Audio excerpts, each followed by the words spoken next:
आज हम लोग पढ़ेंगे आर्टिकल 14 के बारे में। आर्टिकल 14 क्या कहता है? इक्वालिटी।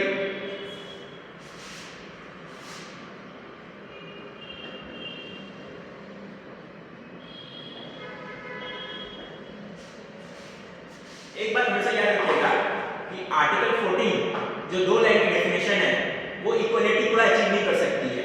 इसलिए हमारे जो संविधान बनाने वाले थे, the framers of the constitution were well aware that this single provision article 14 will not be sufficient for the purpose of achieving the equality.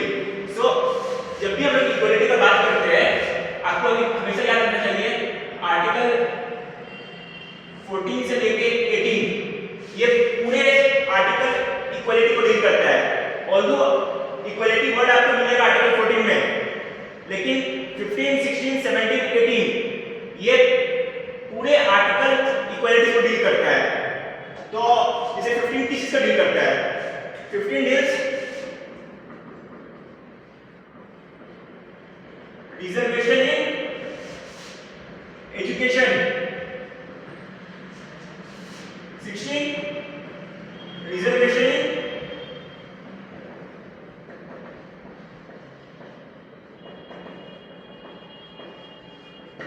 Appointment, article 17 untouchability को फोरबिड करता है, आर्टिकल 18 टाइटल को फोरबिड करता है। ठीक है, वो सब हम लोग आगे डिस्कस करेंगे। आज हमारा मेन पर्पस है आर्टिकल 14। याद रखिएगा आर्टिकल 14 दो चीज का बात करता है।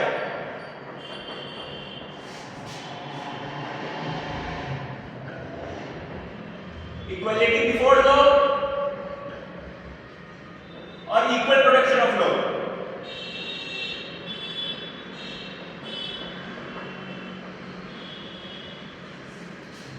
क्या कहता है article 14? that the state shall not deny any person equality before law और equal protection of law। पहला जो वर्ड याद रखिए आर्टिकल 14 में क्या चल रहा है? state shall not deny, state shall not deny यानी नेगेटिव कंसेप्ट आ रहा है इक्वालिटी बिफोर लॉ, यानी कि कोई भी बंदा हो, कोई भी इंसान हो, स्टेट उसको डिनाई नहीं कर सकती है कि हाँ ये वो अमीर है, वो गरीब है, या वो उच्च कास्ट का है, नीचे कास्ट का है। जो भी ordinary law of the land और सबके ऊपर एप्लीकेबल होगा। एक law will be applicable to every citizen of this country. किसी के लिए कोई सेपरेट लॉ नहीं आएगा। लेकिन क्या ये लॉ स्ट्रिक्टली अप्लाई होता है इंडिया में? नो। आर्टिकल 361 प्रेसिडेंट को कुछ इम्यूनिटी है। यानी अगर सिंपल से बताया जाए इक्वालिटी बिफोर लॉ कहने का मतलब ये है कि जो ऑर्डिनरी लॉ है वो सबके लिए एप्लीकेबल होगा, किसी को कोई प्रिविलेज नहीं मिलेगा, सब बराबर है कानून की नजर में। ये कहां पे डिफाइन है इक्वालिटी बिफोर लॉ? ये हम लोग ने लिया है एबी डाइसी के रूल ऑफ लॉ में। यहां पे सेकंड प्रिंसिपल था इक्वालिटी बिफोर लॉ, और ये कहां से लिया हुआ है? ये याद रखिएगा इक्वालिटी बिफोर लॉ एक नेगेटिव कांसेप्ट है और ये पॉजिटिव कांसेप्ट है कि स्टेट को किसी को प्रिविलेज नहीं देना है। इक्वालिटी बिफोर लॉ क्या है? स्टेट को किसी को प्रिविलेज नहीं देना है, सब बराबर है कानून की नजर में। जो पनिशमेंट उसको प्रिस्क्राइब है वो भी पनिशमेंट उसको मिलेगा। समझ रहे हो ना? यानी सब कानून की नजर में बराबर है। Equality before law, however high may you be, the law is above you, law is supreme, the constitution is supreme. यानी कि जो लॉ है, यानी कि जो भी आईपीसी अभी बीएनएस आ गया, वो सबके लिए एक ही प्रकार से एप्लीकेबल है। किसी को अलग से कोई स्पेशल प्रिविलेज नहीं मिलेगा कि इसके लिए ये लॉ एप्लीकेबल नहीं होगा। However there are certain situation when यहां पे कुछ एक्सेप्शन है, लेकिन बहुत माइनर है।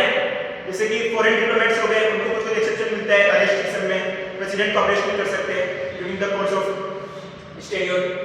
तो ये बात समझ में आ गया। और दूसरा है equal protection of law. Equal protection of law positive concept है, यानी कि equal should be treated equally,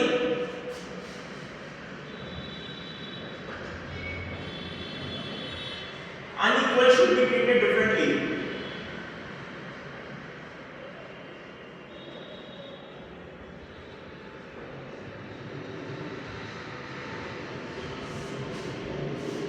यानी जो हम सब इक्वल है ना, उन सब के लिए एक ही कानून लगेगा, लेकिन जो अनइक्वल है यानी कि जो SC ST other backward class के जो लोग हैं वो उनको आप इक्वल ट्रीट नहीं कर सकते। तो कहने का मतलब ये है कि जो बराबर के लोग हैं उन पे वो सेम कानून लगेगा और जो अनइक्वल है उन पे वो सेम कानून नहीं लगेगा। अगर मैं आपको एग्जांपल बताऊं, जो ओबीसी का जो 27% रिजर्वेशन होता है, एससी का 15% रिजर्वेशन होता है, एसटी का 7.5 रिजर्वेशन होता है, कि जो कोई भी नोटिफिकेशन निकलते हैं तो उसमें बराबर आपको मिलते हैं? नहीं मिलते हैं ना। क्यों? क्योंकि ये unequal should be treated differently. तो उनके लिए मतलब कहने का मतलब हम लोग को उनको बराबर लाना है, ठीक है। मान लो हम लोग यहाँ पे है, जनरल वाले यहाँ पे, एससी एसटी वाले यहाँ पे, तो हम लोग चाह रहे हैं कि इनको रिजर्वेशन देके हम लोग यहाँ पे आ जाए साथ में। तो इसलिए ये कांसेप्ट आया है equal should be treated equally, unequal should be treated differently. तो ये पूरा मतलब अब ये जो इन्होंने ये जो ट्रीट किया है, लेकिन इसका मतलब फॉर्मूला कहां से है? इसका फॉर्मूला तो होना चाहिए। तो इसके लिए जस्टिस पीएन भागवती ने एक फॉर्मूला दिया है, इंटेलिजिबल डिफरेंशिया।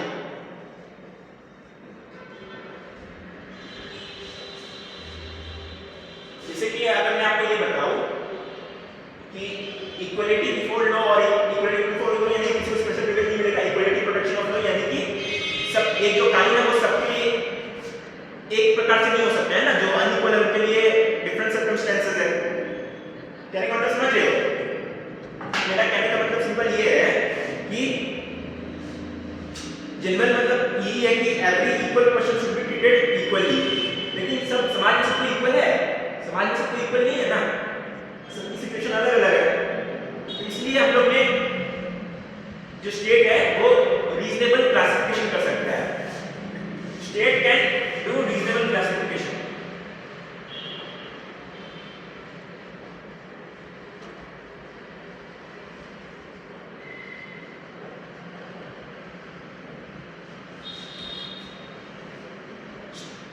सिर्फ क्लासिफिकेशन नहीं, रीजनेबल, और जहां पे रीजनेबल आ जाता है वहां पे कोर्ट इंटरफेयर कर सकता है डिटरमाइन करने के लिए ये रीजनेबल है कि नहीं।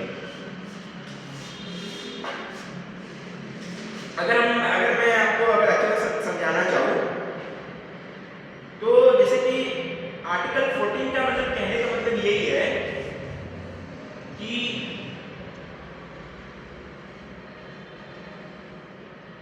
समाज में इक्वल होना चाहिए, लेकिन अगर समाज में इनइक्वालिटी है तो हमें इनइक्वालिटी को रिमूव करने के लिए उनके लिए स्पेशल प्रोविजन बनाना चाहिए। लेकिन ये तो कहीं दिया हुआ नहीं है आर्टिकल 14 में, इसके लिए जुडिशियल इंटरप्रिटेशन आता है। ये जो इंटेलिजिबल डिफरेंशिया है ये किसने दिया है? ये आपको कॉन्स्टिट्यूशन में मिलेगा? ये नहीं मिलेगा, इसलिए ये जस्टिस पीएन भागवती ने दिया है फॉर्मूला।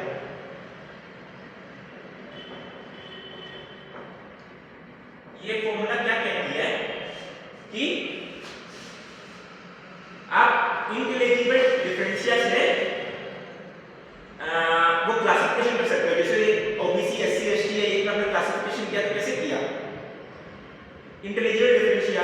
अगर मैं आपको एग्जांपल दूं, section 11 of Indian contract act क्या कहता है? Minor not capable of doing contract, है ना। तो क्यों मतलब आप एज में क्यों डिफरेंस कर रहे हो? 18 इयर्स वाले को कॉन्ट्रैक्ट करने क्यों नहीं दे रहे हो? क्योंकि इसमें मैच्योरिटी है नहीं, कॉन्ट्रैक्ट हो नहीं पाएगा, तो आप क्लासिफिकेशन कर रहे हो। मेल वुमेन की क्लासिफिकेशन कर सकते हैं?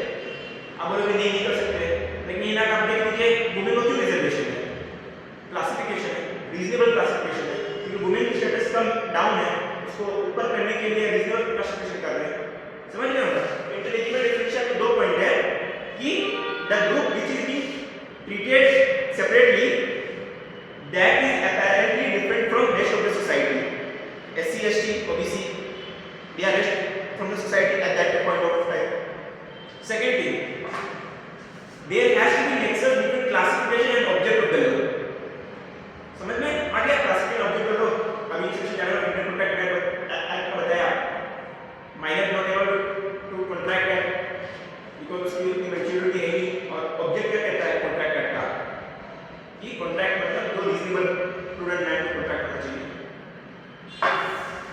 सो आप एक बात याद रखिएगा जस्टिस पी एन भागवती ने ईयर केस में कहा था, ईयर वर्सेस स्टेट ऑफ तमिलनाडु में arbitrariness and reasonable are element to each other, they can not exist together. जहां रीजनेबल है वहां आर्बिट्रेरीनेस नहीं आएगा, जहां आर्बिट्रेरीनेस है वहां रीजनेबल नहीं आएगा।